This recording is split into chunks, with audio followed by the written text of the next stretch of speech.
अच्छा, uric acid के मुतालिक बहुत ज़्यादा क्वेश्चंस आ रहे थे।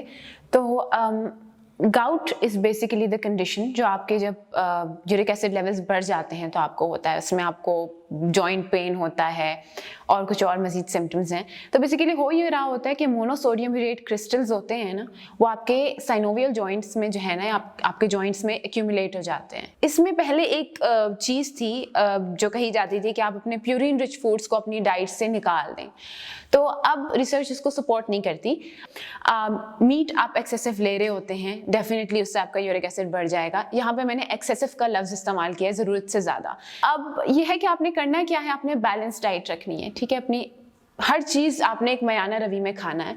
और इसके अलावा एक रिसेंटली जिस चीज़ को रिसर्च ने रैंडमाइज्ड कंट्रोल ट्रायल्स के थ्रू प्रूव किया था, वो ये था कि dairy products, specially skimmed milk हो गया, या फिर आप जिसको कहते हैं दूध दही, बालाई हटा के आप दूध पी लें, वो आपके यूरिक एसिड लेवल्स को कम करने में हेल्प कर सकता है। उसका इफेक्ट भी कुछ इस तरह से होता है कि मिल्क फैट में एक एंटी इंफ्लेमेटरी प्रॉपर्टी होती है, ठीक है। उसकी वजह से आपके जो है ना यूरिक एसिड लेवल्स को कम करने में आपको मदद देती है ये चीज़।